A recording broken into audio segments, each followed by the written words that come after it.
ಎಲ್ರಿಗೂ ನಮಸ್ಕಾರ. ನಮ್ಮ ಯೂಟ್ಯೂಬ್ ಚಾನಲ್ಗೆ ಸ್ವಾಗತ. ಇವತ್ತು ನಾವು ಗುಗ್ಗಳ ಮದುವೆ ಬಗ್ಗೆ ತಿಳಿದುಕೊಳ್ಳೋಣ. ಅಂದ್ರೆ ಗುಗ್ಗಳ ಮದುವೆ ಅಂದ್ರೆ ಏನು, ಅದು ಎಲ್ಲಿ ನಡೀತೈತಿ, ಆಮೇಲೆ ಅದರ ಆಚರಣೆ ಹೆಂಗೆ ಅಂತಂದು ಒಂದೊಂದು ನೋಡ್ಕೊಂಬರೋಣ. ಗುಗ್ಗಳಂದ್ರೆ ಸಾಮೂಹಿಕ ಆಚರಣೆ. ಅಂದ್ರೆ ಊರಿನ ಎಲ್ಲ ಹಿರಿಯರು, ಹೆಣ್ಮಕ್ಳು, ಆಮೇಲೆ ಚಿಕ್ಕ ಮಕ್ಕಳು ಎಲ್ಲ ಸೇರಿ ಆ ಮದುವೆಯೊಳಗೆ ಏನೇನು ಫಂಕ್ಷನ್, ಏನೇನು ಕಾರ್ಯಕ್ರಮ ಇರ್ತವಲ್ಲ ಎಲ್ಲರೂ ಅದರಲ್ಲಿ ಭಾಗವಹಿಸೋದು. ಸೊ ಅದಕ್ಕೆ ನಾವು ಗುಗ್ಗಳ ಅಂತ ಕರಿತೀವಿ. ಗುಗ್ಗಳ ಮದುವೆ ಎಲ್ಲಿ ಜಾಸ್ತಿ ಮಾಡ್ತಾರೆ ಅಂತ ನೋಡಿದ್ರೆ ನಮ್ಮ ಉತ್ತರ ಕರ್ನಾಟಕದಾಗ ಜಾಸ್ತಿ ಮಾಡ್ತಾರೆ. ಇದನ್ನು ಮೇನ್ ನಮ್ಮ ಹುಬ್ಬಳ್ಳಿ, ಧಾರವಾಡ, ಹಾವೇರಿ, ಗದಗ, ವಿಜಯಪುರ, ಬಾಗಲಕೋಟೆ ಇಲ್ಲೆಲ್ಲ ಜಾಸ್ತಿ ಮಾಡ್ತಾರೆ. ದಕ್ಷಿಣ ಕನ್ನಡದಾಗ ಕಮ್ಮಿ ಇದು ಮಾಡೋದು. ಆಮೇಲೆ ಇದನ್ನ ಯಾವ ಮಾಡ್ತಾರೆ ಅಂತಂದ್ರೆ ಮೊದಲು ಬಳಿ ಶಾಸ್ತ್ರ ಇರುತ್ತೆ, ಆಮೇಲೆ ಅರಿಶಿನ ಶಾಸ್ತ್ರ, ಆಮೇಲೆ ಇದನ್ನು ಗುಗ್ಗಳ ಮಾಡ್ತಾರೆ, ಆಮೇಲೆ ತಾಳಿ ಕಟ್ಟೋದು, ಆಮೇಲೆ ದೈವದಕ್ಕೆ ಕಳ್ಬಿಡ್ತಾವೆ. ಗುಗ್ಗಳ ಮದುವೆನ ಯಾರ ಮನೆಗೆ ಬೇಕಾದ್ರೆ ಮಾಡ್ಬೋದಾ? ಬರೋದಿಲ್ಲ. ಯಾಕಂದ್ರೆ ಈ ಗುಗ್ಗಳ ಮದುವೆ ಮಾಡಬೇಕಾದ್ರೆ ನಮ್ಮ ಮನ್ಯಾಗ ಮನೆದೇವರು ವೀರಭದ್ರೇಶ್ವರ ಇರಬೇಕು, ಆಮೇಲೆ ಮಡಿಗುಡಿ ಬಾಳ್ಬೇಕಾಗತ್ತೆ. ಅದು ಹೆಂಗೆ ಮಾಡ್ತಾರಪ್ಪ ಅಂತಂದ್ರೆ ಊರಾಗ ಪುರವಂತರನ್ನ ಅವನ್ನೆಲ್ಲ ಮೊದಲೇ ಹೇಳಿರ್ತಾರೆ.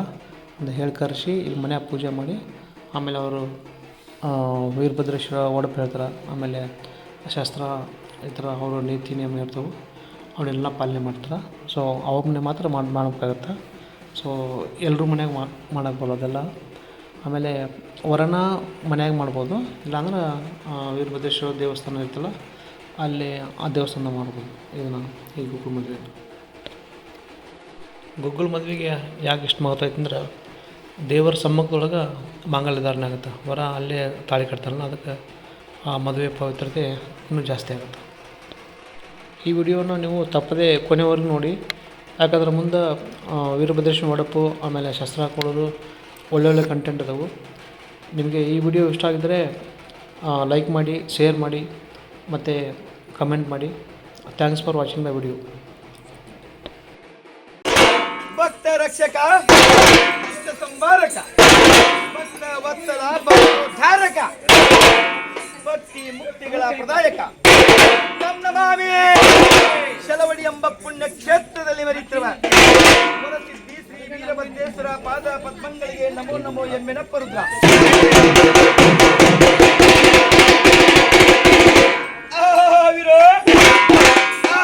ಸರ್ಬ ಯಾವತ್ತು ಭಕ್ತರು ಕೇಳಿರಪ್ಪ ಕೇಳಿರಿ, ಸದ್ದು ಗದ್ದಲ ಮಾಡದಂತೆ ಕೇಳಿರಿ.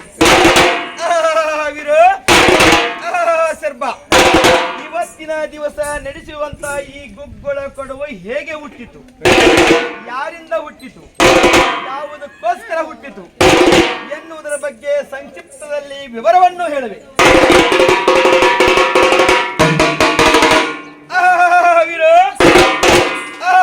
ಸರ್ಬ ಕಂಚಿ ಎಂಬ ಪಟ್ಟಣವನ್ನಾಳುತ್ತಿರುವ ಪಂಚಮುಂಡ್ರಾಸುರನೆಂಬ ಮದೋನ್ಮತ್ತನಾದ ದೈತ್ಯನು ಯಾವ ಸೃಷ್ಟಿಕರ್ತ ಬ್ರಹ್ಮದೇವನನ್ನು ಕುರಿತು ಅಘೋರವಾದ ತಪಸ್ಸನ್ನಾಚರಿಸಲು ಓಂ ಶ್ರೀ ಬ್ರಹ್ಮದೇವಾಯ ನಮಃ, ಓಂ ಶ್ರೀ ಬ್ರಹ್ಮದೇವಾಯ ನಮಃ ಎನ್ನುತ್ತಾ ತಪಸ್ಸನ್ನಾಚರಿಸಲು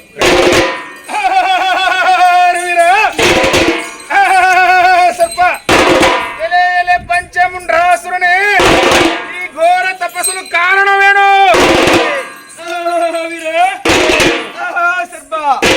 ಚತುರ್ಮುಖನಾದ ಬ್ರಹ್ಮದೇವನೇ ಕೇಳು, ನಾನು ನಿನ್ನನ್ನು ಕುರಿತು ತಪಸ್ಸನ್ನಾಚರಿಸಲು ಕಾರಣವೇನೆಂದೇ ಕೇಳಿದೆಯೇ?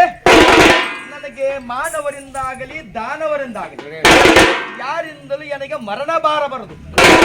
ಅಂತಹ ವರವನ್ನು ಕೊಡುವಿಯಾ ದೇವ? ಎಲೆ ಎಲೆ ಪಂಚಮುಂಡ್ರಾಸುರ, ಏನಂತ ಬೇಡಿದಿ ನೀನು? ಮಾನವನ್ನಾಗಲಿ ದೇವತೆಗಳಿಂದಾಗಲಿ ಮರಣವನ್ನು ಕೇಳಲಾದ ನೀ ವರವನ್ನು. ಹಾಗಾದರೆ ಸಾವಿಲ್ಲದ ವರವನ್ನು ನೀಡುವನು. ಸದ್ಭಕ್ತರ ಮನೆಗೆ ಹೋಗಿ ಸಾವಿಲ್ಲದ ಸಾಸಿವೆ ಕಾಳನ್ನು ತಂದು ಕೊಟ್ಟರೆ ಸಾವಿಲ್ಲದ ವರವನ್ನು ನೀಡುವೆನು ನಿನಗೆ. ಚತುರ್ಮುಖ ಬ್ರಹ್ಮದೇವ ಸಾವಿಲ್ಲದ ವರವನ್ನು ಕೇಳಿದ್ರೆ ಸಾವಿಲ್ಲದವರ ಮನೆಯ ಸಾಸಿವೆ ಕಾಳು ತಂದು ಕೊಡಬೇಕು. ಈಗ ಹೋಗುತ್ತೇನೆ, ನಾನು ಸಾಸಿವೆ ಕಾಳನ್ನು ತಂದು ಕೊಡುತ್ತೇನೆ.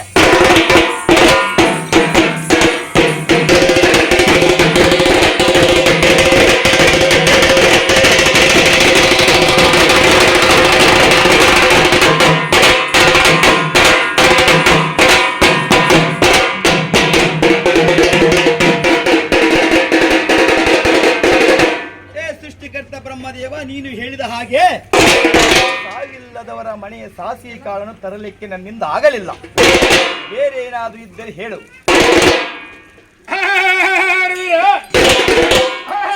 ಸ್ವಲ್ಪ ಹಾಗಾದರೆ ಪಂಚಮುಂಡ್ರಾಸುರನೇ, ಬೇರೆ ವರವನ್ನು ಕೇಳು. ವರವನ್ನು ಕೊಟ್ಟು ನಮ್ಮ ಲೋಕಕ್ಕೆ ತಿರುಗುತ್ತೇನೆ. ಸರ್ಪ, ಹಾಗಾದರೆ ಸೃಷ್ಟಿಕರ್ತ ಬ್ರಹ್ಮದೇವ ಕೇಳು. ನೀನು ವರವನ್ನು ಕೊಟ್ಟರೆ ನೀನು ದೇವ, ಇಲ್ಲವಾದರೆ ನೀನು ನಮ್ಮಂತ ನರಮಾನವ.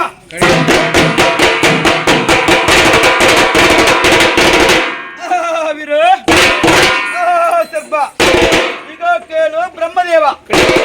ಯಾವ ತಾಯಿಯ ಗರ್ಭದಲ್ಲಿ ಜನಿಸಿರಬಾರದು, ಮೇಲಿಂದ ಉದಿರಿರಬಾರದು, ಭೂಮಿಯಿಂದ ಬಿರಿದು ಬಂದಿರಬಾರದು, ಅವನು ಚಿಕ್ಕ ಬಾಲಕನಿರಬೇಕು.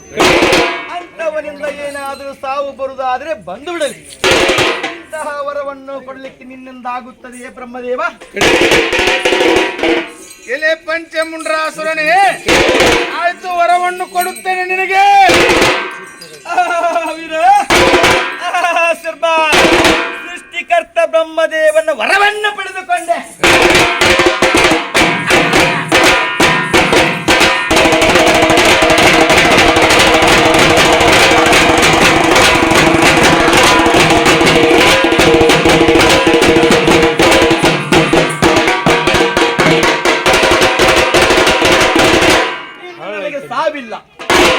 ಇನ್ನು ನನಗೆ ಸಾವಿಲ್ಲ. ಸಾವಿಲ್ಲದ ವರವನ್ನು ಕೊಟ್ಟಂತಹ ಈ ಬ್ರಹ್ಮದೇವ ಇನ್ನು ನನಗೆ ಸಾವಿಲ್ಲ.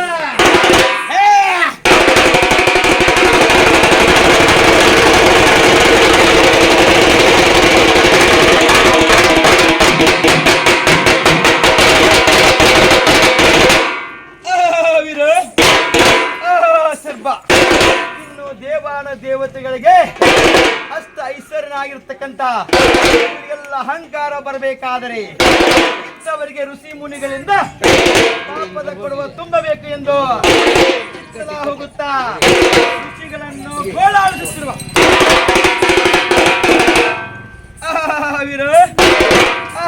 ಸರ್ಪ, ಇತರ ಯಾವ ಚತುರ್ಮುಖ ಬ್ರಹ್ಮದೇವನು ಕೊಟ್ಟಂತ ವರವನ್ನು ಹಿಡಿದುಕೊಂಡು ಯಾವ ಸ್ವಲ್ಪ ಸದ್ಭಕ್ತರು ಕೂಡಿ ಕೈಲಾಸನಾಥ ಶಂಕರನಿಗೆ ಮನೆ ಇಡುವಾಗ ಸದ್ಭಕ್ತರೇ, ಲೋಕಕ್ಕೆ ಏಕೆ ಬಂದಿರಬೇಕು ನೀವು? ಸರ್ಪ, ಏ ಶಂಕರ, ನಿಮ್ಗೆ ತಿಳಿದಿಲ್ಲವೇ? ಭೂಮಿಯ ಮೇಲೆ ಒಂದು ಕಲ್ಲು ಹುಲ್ಲು ಕಡ್ಡಿ ಅಲ್ಲಾಡಬೇಕಾದ್ರೆ ನಿನ್ನ ವಾಣಿಯಾಗಿರಬೇಕು. ಅಂತಹದಿರುವಾಗ ಚತುರ್ಮುಖ ಬ್ರಹ್ಮದೇವನಿಂದ ವರವನ್ನು ಪಡೆದುಕೊಂಡಂತ ಪಂಚಮುಂಡ್ರಾಸ ನಮ್ಮನ್ನು ಗೋಳಾಡಿಸುತ್ತಿರುವನು. ಅವನಿಗೆ ಸಾವೇ ಇಲ್ಲ. ಅವನ ಸಂಹಾರ ಮಾಡಲಿಕ್ಕೆ ಏನಾದರೂ ನಿಮ್ಮಲ್ಲಿ ಉಪಾಯವಿದೆ ಹೇಳು ದೇವ ಎಂದು ಕೇಳಲು. ಸದ್ಭಕ್ತರೇ, ಮಾಡಿರಿ, ಎದುರು ಮಾಡಿರಿ. ಕೊಡ ತುಂಬಿದ ಮೇಲೆ ತುಳುಕಲೇಬೇಕು. ಅವಾಗ ನಮ್ಮ ಶ್ರೀ ಕೈಲಾಸನಾಥ ಶಂಕರನು ಬಲ್ಲೆ ಬಲ್ಲರೆ ಬಲ್ಲೆ ಬಲ್ಲರ ರುದ್ರ ರುದ್ರ ರುದ್ರ ರುದ್ರ ಶಿವ ರುದ್ರ ರುದ್ರ ಈ ಟೈಪ್ ಹೇಳು ವೇಳೆಯಲ್ಲಿ ಏಳಯ್ಯ ಏಳು ಕರೆಮುಖದ ಕರಿವೀರಭದ್ರ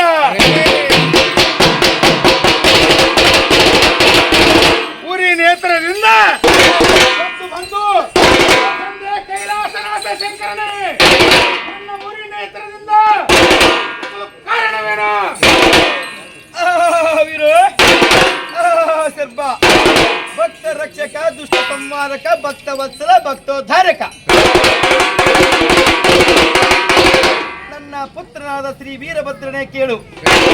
ನಾನಾ ರೀತಿಯಿಂದ ಗೋಳಾಡಿಸುತ್ತಿರುವ ಪಂಚಮುಂಡ್ರಾಸುರ ಸಂಹಾರಗೈಲಿಕ್ಕೆ ನಿನ್ನ ಉದ್ಭವಿಸಿದೆ. ಅವನ ದೇಹವನ್ನು ಸಂಹಾರ ಮಾಡಿ ಒಂದು ಅಪ್ಪಣೆ ಕೊಡಲು. ಇರೇ ಪುತ್ರ ವೀರಭದ್ರ, ಆ ಪಂಚಮುಂಡ್ರಾಸುರ ಸಂಹಾರ ಮಾಡಿ ಇದೇ ದಸ್ತವನ್ನು ಬರ್ಕೊಂಡು ಬಾ. ಇಂದಿಗೆ ಹೋಗಿ ಬಾ.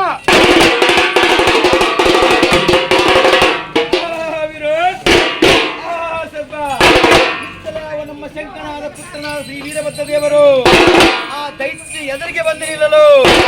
ಆ ದೈತ್ಯನ ಎದುರಿಗೆ ಬಂದಾಗ ಎಲ್ಲವೋ ಪಂಚಮುಂಡಾಸುರಂದರೆ ನೀನೇ ಅಪ್ಪಣೆಯಾಗಿದೆ. ತಡ ಮಾಡದೇನೆ ದೇಹವನ್ನು ಸಂಹಾರ ಮಾಡುತ್ತೇನೆ. ಎಲೆ ಬಾಲಕ, ಎಲೆ ಬಾಲಕ, ನೀ ಯಾರು? ಶಿವಲೋಕದಿಂದ ಬಂದಂತ ಬಾಲಕ ನೀ ಯಾರು? ವೀರು ಸರ್ಪ ಎಲ್ಲವ ದೈತ್ಯ ನಾನು ಯಾರು ಎಂದು ಕೇಳಿದೆ. ಶಂಕರನ ಕಿಡಿಗಣ್ಣ ನೇತ್ರದ ಹುಟ್ಟಿದಂತ ಶ್ರೀ ವೀರಭದ್ರ.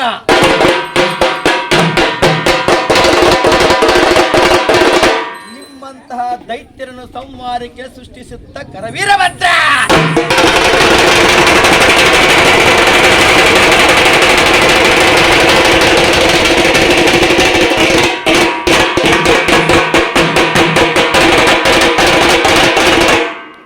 ಬಾಲಕ, ಆ ಕೈಲಾಸನಾಥನ ಪುತ್ರ ನೀನು.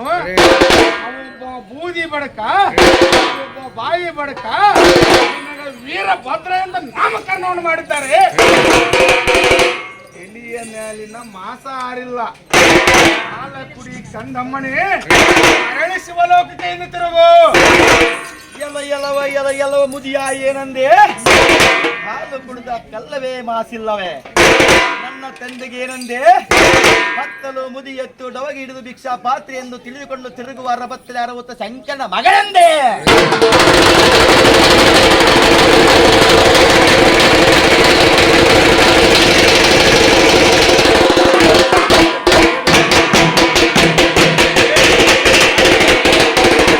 ಹಾಗಾದರೆ ಯಾವ ತಾಯಿ ಗರ್ಭದಲ್ಲಿ ಜನಿಸಿದೆ, ಆಕಾಶದಿಂದ ಉದುರಿದೆ, ಉದ್ಭವ ಕಾರಣವೇನು? ಸರ್ಪ ಎಲ್ಲವ ದೈತ್ಯ, ಸೃಷ್ಟಿಕರ್ತ ಬ್ರಹ್ಮದೇವನೆಂದ ಕುರಿತು ನೀನು ಅಗೌರವಾದ ತಪಸ್ಸನ್ನಾಚರಿಸಿ ವರವನ್ನು ಕೇಳಿದೆ. ಇಂತಹ ಬಾಲಕನಿಂದ ಮರಣವಾಗಬೇಕೆಂದು ಕೇಳಿದಾಗ ಇಂತಪ್ಪ ಯಾವ ಶಂಕರನ ಕಿಡಿಗೆಯನ್ನ ನೂತನ ಉದ್ಭವಿಸಿದ ಕಟಕುರದ ಕರವೀರಭದ್ರ.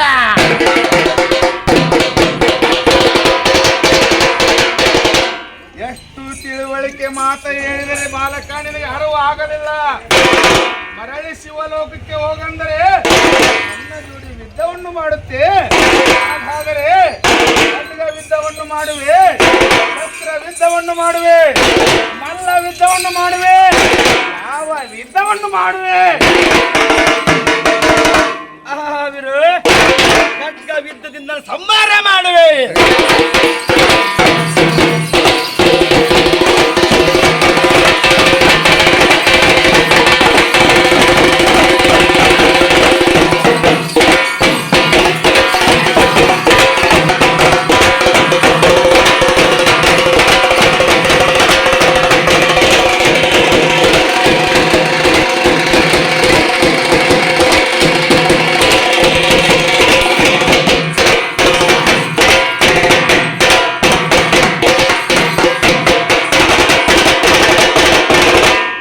ಪಂಚಮುಂಡ್ರಾಸುರನು ಸಂಹಾರವಾಯಿತು.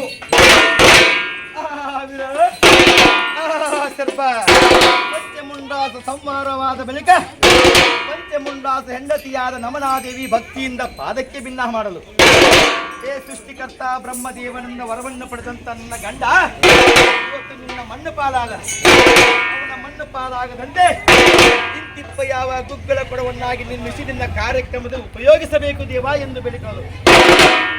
ಹೇ ನಮನಾದೇವಿ, ಹಾಗಾದರೆ ಕೇಳು. ನಿನ್ನ ಗಂಡ ಸುಡುಗಾಡ ಪಾಲ ಊರುಗಾಡ ಅಂತ ಕೇಳಿದೆ. ಅದೇ ಪ್ರಕಾರವಾಗಿ ಕುಂಭಾರ ಗುಂಡೇನ ಮನೆಗೆ ಹೋಗಿ ಆಗ ಗುಗ್ಗುಳ ಕೊಡವನ್ನು ಮಾಡಿ ಮಣಕೈ ಮಣಕಾಲನ್ನು ತೆಗೆದು ಸಿದ್ದೇಶ್ವರನನ್ನು ಮಾಡಿ ನರನಾಡಿಗಳನ್ನು ತೆಗೆದು ಹಿಂದಿಯನ್ನು ಮಾಡಿ ಅವನ ಅಸ್ಥಿಯನ್ನು ತೆಗೆದು ಕೊಡಲಕ್ಕೆ ಬೂದಿಯನ್ನು ಮಾಡಿ ಅವನ ರಕ್ತವನ್ನು ತೆಗೆದು ತೇಲವನ್ನು ಮಾಡಿ ಹೆಬ್ಬಟ್ಟನ್ನು ತೆಗೆದು ಬರುವಂತರ ಕೈಯಲ್ಲಿ ಶಸ್ತ್ರವನ್ನು ಮಾಡಿ ಕಿವಿ ಪರಡಿಯನ್ನು ತೆಗೆದು ಕೊಬ್ಬರಿಗೆ ಬಟ್ಲನ್ನು ಮಾಡಿ ಕಣ್ಣು ಬುರುಡಿಯನ್ನು ತೆಗೆದು ಲಿಂಬಿಯನ್ನು ಮಾಡಿ ಅವನ ಕೂದಲವನ್ನು ತೆಗೆದು ಕಂಬಳಿಯನ್ನು ಮಾಡಿ ಅವನ ಚರ್ಮವನ್ನು ತೆಗೆದು ಸಂಬಾಳವನ್ನು ಮಾಡಿ ಆಹಾರವೀರ ಸ್ವಲ್ಪ ಅವನ ಹಲ್ಲನ್ನು ತೆಗೆದು ಅಕ್ಕಿ ಕಾಳನ್ನು ಮಾಡಿ ಅವನ ಹೃದಯವನ್ನು ತೆಗೆದು ಕರ್ಪೂರವನ್ನು ಮಾಡಿ ಅಂದಿನಿಂದ ಇಂದಿನವರೆಗೆ ಗುಗ್ಗುಳ ಕೊಡವನ್ನು ಋತುವು ಮಾಡಿಕೊಂಡು ಕೈಲಾಸನಾಥ ಶಂಕರನಿಗೆ ಕಡೆ ಬಂದಾಗ ಎಲೆ ಎಲೆ ಪುತ್ರ ಶ್ರೀ ವೀರಭದ್ರ ಪಂಚಮುಂಡ್ರಾಸುರನ ಸಂಹಾರ ಮಾಡಿ ಬಂದರೆ ಗುಗ್ಗುಳ ಕೊಡವನ್ನು ಏಕಪಟ್ಟು ಮಾಡಿ ತಂದಿರಬೇಕು. ನಮನಾದೇವಿ ನಿನಗೆ ವರವನ್ನು ಕೇಳಿದ್ದಾಳೆ. ಅಂದಿನಿಂದ ಇಂದಿನವರೆಗೆ ಗುಗ್ಗುಳ ಕೊಡವೊಂದು ನಾಮಕರಣವಾಗಿ ಆದು ಅಯ್ಯ. ಅಂದಿಗೆ ನಿನ್ನ ಪವಾಡ ಉಂಟು, ಇಂದಿಗೆ ಇಲ್ಲನ್ನ ಸತ್ತದ್ದು ಇವೆ. ರುದ್ರ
ಹಯನಿಲ್ಲದನಕ್ಕ, ರೂಪಿದ್ದು ಫಲವೇನು ಗುಣವಿಲ್ಲದನಕ್ಕ, ರೂಪಿದ್ದು ಫಲವೇನು ಗುಣವಿಲ್ಲದನಕ್ಕ, ಹಣವಿದ್ದು ಫಲವೇನು ದಯವಿಲ್ಲದನಕ್ಕ, ಧನವಿದ್ದು ಫಲವೇನು ದಯವಿಲ್ಲದನಕ್ಕ, ನಾನಿದ್ದು ಫಲವೇನು ಚನ್ನ ಮಲ್ಲಿಕಾರ್ಜುನ, ನಿಮ್ಮ ಲೀಲೆಯ ನರಿಯದನಕ್ಕ.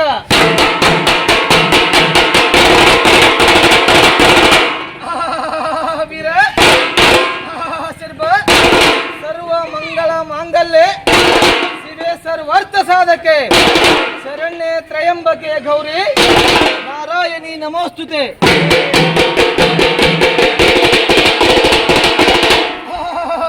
ವೀರ ಹೆಣ್ಣು ಮಕ್ಕಳಿಗೆ ಮುತ್ತೈದೆ ಎಂದು ಯಾವ ಕಾಲಕ್ಕೆ ಹೇಳುತ್ತಾರೆ? ಮುತ್ತೈದೆ ಎಂದರೇನು? ಮಗಳೇ ಕೇಳು. ಗಂಡನ ಮನೆಯವರು ಹಸಿರು ಸೀರೆ, ಹಸಿರು ಕುಪ್ಪುಸ, ಹಸಿರು ಬಳೆಗಳನ್ನು ತಂದು ಕೊಟ್ಟಾಗ ಮಾತ್ರ ಆ ಹೆಣ್ಣು ಮಗಳು ಮುತ್ತೈದೆ ಆಗುತ್ತಾಳೆ. ಈ ಹೆಣ್ಣು ಮಗಳು ಮುತ್ತೈದೆ ಆಗಬೇಕಾದರೆ ಪವಿತ್ರವಾದ ಈ 5 ಮುತ್ತುಗಳನ್ನು ಧರಿಸಿರಬೇಕು. ಆ 5 ಮುತ್ತುಗಳು ಯಾವುವೆಂದರೆ, ಮಗಳೇ ಕೇಳು, 1ನೆಯ ಮುತ್ತು ನನಗೆ ಹಚ್ಚಿಕೊಳ್ಳುವ ಕುಂಕುಮ. ಈ ಕುಂಕುಮವನ್ನು ಹೆಣ್ಣು ಮಕ್ಕಳು ಏಕೆ ಹಚ್ಚಿಕೊಳ್ಳಬೇಕು? ಏಕೆಂದರೆ ಮಗಳೇ ಕೇಳು, ಯಾವ ದುಷ್ಟರಾದ ಶುಂಭಾನಿ ಶುಂಭರನ್ನು ಸಂಹರಿಸಿದಂತಹ ಶಾಂಭವಿಯು ಅವರ ರಕ್ತವನ್ನೇ ಬಳೆದುಕೊಂಡು ತನ್ನ ಹಣೆಗೆ ಲೇಪಿಸಿಕೊಂಡಿದ್ದಾಳೆ ರುದ್ರ. ಆ ಒಂದು ವಿಜಯದ ಸಂಕೇತವಾಗಿ ಹಚ್ಚಿಕೊಂಡಂತ ಆ ರಕ್ತದ ತಿಲಕವ ಎಲ್ಲ ಹೆಣ್ಣು ಮಕ್ಕಳ ಹಣೆಯಲ್ಲಿ ಗೋಚರಿಸಲಿ ಎಂದು ಆ ಒಂದು ವಿಜಯದ ಸಂಕೇತವಾಗಿ ಎಲ್ಲ ಹೆಣ್ಣು ಮಕ್ಕಳು ಹಣೆಗೆ ಕುಂಕುಮವನ್ನು ಹಚ್ಚಿಕೊಳ್ಳಬೇಕಪ್ಪ ರುದ್ರ.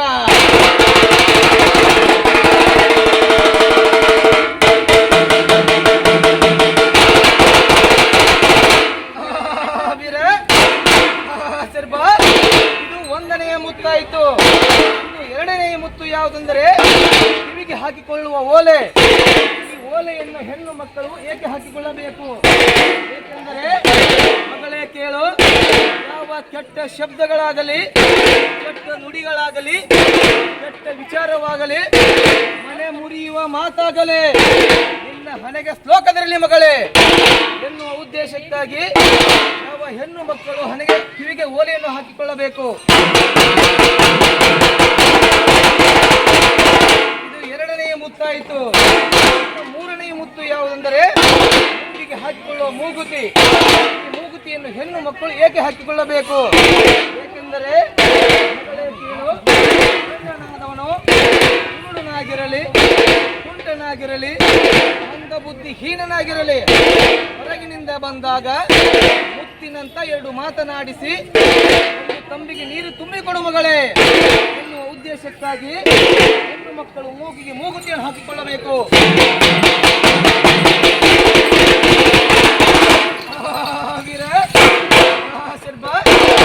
ಮೂರನೆಯ ಮುತ್ತಾಯಿತು. 4ನೆಯ ಮುತ್ತು ಯಾವುದೆಂದರೆ ಕಾಲ್ಬೆರಳಿಗೆ ಹಾಕುವ ಕಾಲುಂಗುರ. ಈ ಕಾಲುಂಗುರವನ್ನು ಹೆಣ್ಣು ಮಕ್ಕಳು ಏಕೆ ಹಾಕಿಕೊಳ್ಳಬೇಕು? ಏಕೆಂದರೆ ಮಗಳೇ ಕೇಳು, ಆಡಿ ಬೆಳೆದ ನಿನ್ನ ತವರ ಮನೆಯನ್ನು ಬಿಟ್ಟು ನಿನ್ನ ಗಂಡನ ಮನೆಗೆ ಬಂದಾಗ ಯಾವ ಕಾಲಕ್ಕೂ ಅತ್ತೆ, ಮಾವ, ನಾದಿನಿ, ಮೈದುನರ ಮತ್ತು ನಿನ್ನ ಗಂಡನ ಮಾತು ಮೀರದೆ ಯಾವ ನಿನ್ನ ಗಂಡನ ಮನೆಯ ಹೊಚ್ಚಿಲ ದಾಟಬಾರದು ಮಗಳೇ ಎನ್ನುವ ಉದ್ದೇಶಕ್ಕಾಗಿ ಕಾಲ್ಬೆರಳಿಗೆ ಕಾಲುಂಗುರವನ್ನು ಹಾಕುತ್ತಾರಪ್ಪ ರುದ್ರ.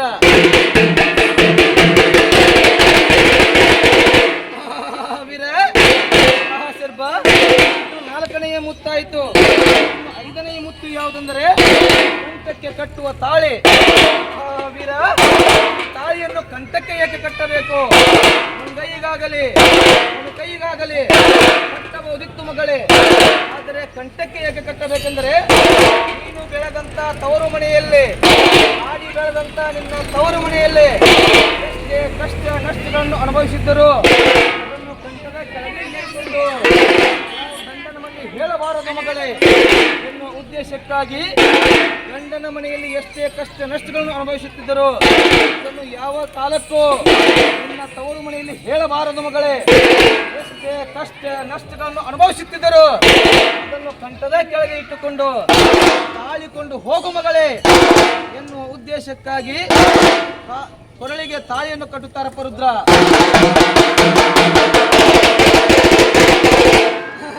ವೀರ ಸರ್ಬ, ಈ ಒಂದು ತಾಳಿಯಲ್ಲಿ ಹರಿಮಣಿಯನ್ನು ಏಕೆ ಪೋಣಿಸಬೇಕು? ವೀರ, ಈ ಒಂದು ತಾಳಿಯಲ್ಲಿ 2 ತಾಳಿಗಳನ್ನು ಸೇರಿಸಿ ಒಂದು ತಾಳಿಯನ್ನಾಗಿ ಮಾಡುತ್ತಾರೆ ರುದ್ರ. ಒಂದು ತಾಳಿ ತವರು ಮನೆಯಿಂದ, ಇನ್ನೊಂದು ತಾಳಿ ಗಂಡನ ಮನೆಯಿಂದ. 2 ತಾಳಿಗಳನ್ನು ಗಂಡನ ಮನೆಯವರೇ ತಂದು ಕೊಡಬಹುದಿತ್ತು ಅಥವಾ ತವರು ಮನೆಯವರೇ ತಂದು ಕೊಡಬಹುದಿತ್ತು.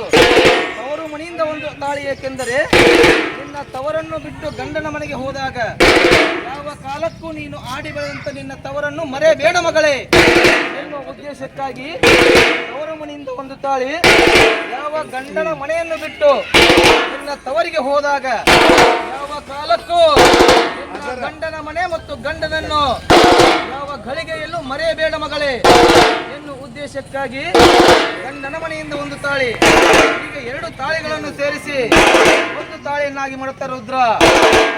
ವೀರ ಶರ್ಬ, ಈ ಒಂದು ತಾಳಿಯಲ್ಲಿ ಕರಿಮಣಿಯನ್ನು ಏಕೆ ಪೋಣಿಸಬೇಕು? ಏಕೆಂದರೆ ನಿನ್ನ ಬಂಗಾರಂತ ಬಾಳಿನಲ್ಲಿ ಕರಿಮಣಿಯಷ್ಟು ಕಪ್ಪು ಚುಕ್ಕೆಯೋ ನಿನ್ನ ಜೀವನದಲ್ಲಿ ಬರಕೂರದು ಮಗಳೇ ಎನ್ನುವ ಉದ್ದೇಶಕ್ಕಾಗಿ ಕರಿಮಣಿಯನ್ನು ಪೋಣಿಸುತ್ತಾರೆ ರುದ್ರ. ವೀರ ಶರ್ಬ, ಈ ಒಂದು ತಾಳಿಯಲ್ಲಿ ಹಾಲಮಣಿ ಮತ್ತು ಬೆಲ್ಲದ ಮಣಿ ಏಕೆ ಪೋಣಿಸಬೇಕು? ಏಕೆಂದರೆ ನಿನ್ನ ಬಾಳು ಹಸನಾಗಿರಲಿ, ನಿನ್ನ ಬಾಳು ಬಂಗಾರವಾಗಿರಲಿ ಎನ್ನುವ ಉದ್ದೇಶಕ್ಕಾಗಿ ಹಾಲಮಣಿ ಮತ್ತು ಬೆಲ್ಲದ ಮಣಿಯನ್ನು ಪೋಣಿಸಿ ಈ ಶುಭ ದಿನದಲ್ಲಿ, ಶುಭ ವಾರದಲ್ಲಿ, ಶುಭ ಗಳಿಗೆಯಲ್ಲಿ ಮದುವಿನ ಕೊರಳಿಗೆ ವರನಿಂದ ಮಾಂಗಲ್ಯ ಧಾರಣೆ ಮಾಡಿ ಮದುವೆ ಎಂಬ ಸಂಭ್ರಮವನ್ನು ಮಾಡುತ್ತಾರೆ ಪರುದ್ರ. ದಿಟ್ಟ ಗಂಡುಗಲೆ ಶಲವಡಿಯ ಶ್ರೀ ವೀರಭದ್ರ ಅಭಿನವ ರುದ್ರ ರುದ್ರ.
ಆಶೀರ್ವಾದವನ್ನು ದೊರಕುವುದು. ಕಡೆಯಿಂದ ಕಾಳಿಂಗ ರುದ್ರ.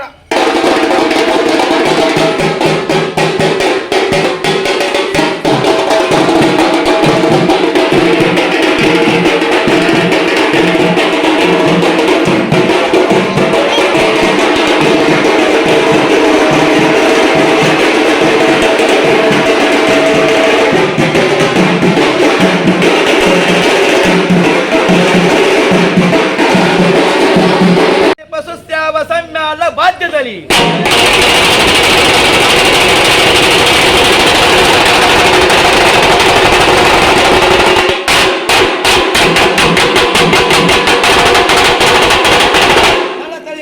ತಳಿಪ ಶಸ್ತ್ರದ ಹೊಳಪಿನಲ್ಲಿ ಕುಣಿ ಕುಣಿದು ಕುಣಿ ಕುಣಿದು ಬಂದಿಹರು ಭಕ್ತ ಜನ ಸಂಭ್ರಮದಿ. ಮಡದಿ ಮಡಿದಳೆಂದು ಮುಕ್ಕನ್ನ ಸಿಡಿದದ್ದು, ಆ ಜಡಿಗೆ ಅಪ್ಪಳಿಸಲಿಕ್ಕೆ ನೀ ಬಂದೇ ಜಿಗಿದದ್ದು. ನಿನ್ನ ರೌದ್ರ ಬಿದ್ದ ಬಿರುಗಾಳಿ ತಾಬಡಿದು ದಕ್ಷಿಣ ಯಜ್ಞ ಮಂಟಪ ಭಗ್ನಗೊಂಡಿತು ಬಿದ್ದು. ನಿನ್ನ ತಡೆಯುವರಾರ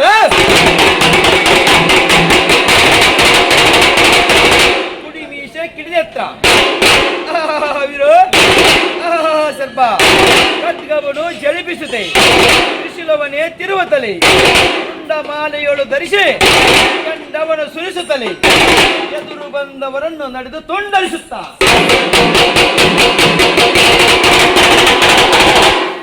ಬಳಿಯೋ ಅಲಗ ಛತ್ರ ಚಾಮರ ಕಹಳೆ ಗುರಿ ಮಾಡಿ ಪಿಡಿದಿರುವ ಉರುಳು ಪಾಶದ ಸುರುಳಿ ಗಡಿಗಡಿಸಿ ಆರ್ಪಡಿಸಿ ದಕ್ಷಿಣಾಸ್ತ್ರ ಸೀಳಿ ರಕ್ಷಿಸಿದೆ ನೀ ಮರಳಿ. ವೀರ ಗರ್ಜನೆಗೆ ಇದು ಭಾರಿ ಆಯುಧ ಪಿಡಿದು ವೀರ ಮಂಡಿಯನ್ನೂರಿ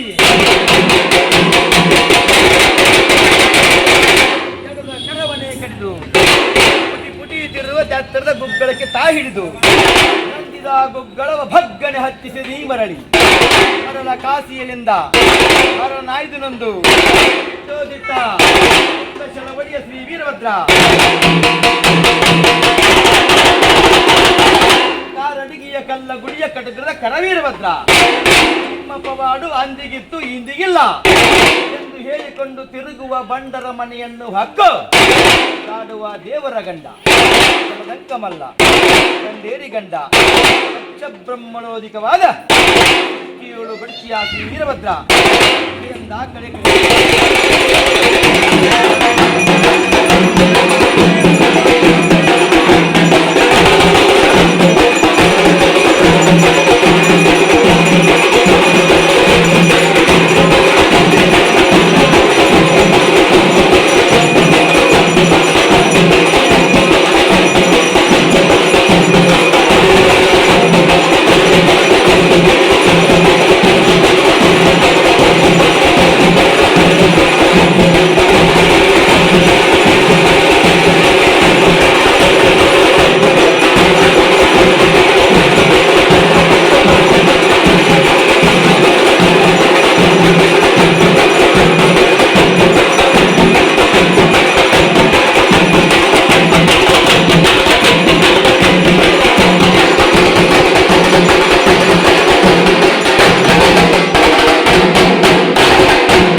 ಮೂರ್ತಿಗೊಂಡಂತೆ ಕಣ್ಣು ಕುಂಡ್ರೆ ಮಸನಗಳು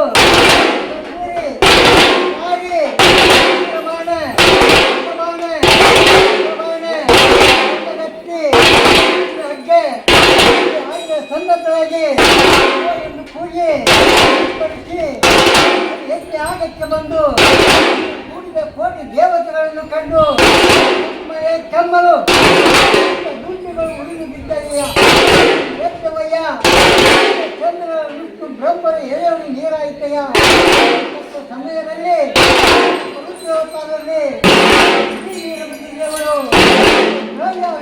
ಬ್ರಹ್ಮನನ್ನು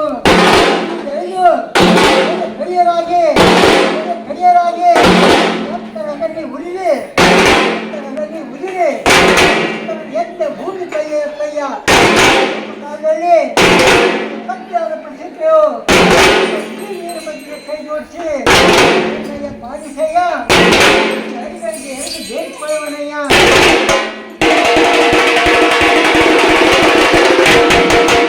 ಸತ್ಯಕ್ಕೆ ನೀಡಿ ಕಾಪಾಡಬೇಕೆಂದು ಕೇಳಿಕೊಳ್ಳಲು ಶ್ರೀ ವೀರಭದ್ರದೇವರು ಸರಿಯಿಟ್ಟು ನಾನು ಮಾಡಿದ ಚೆಂಡು ವೀರಭದ್ರ ಕಡೆ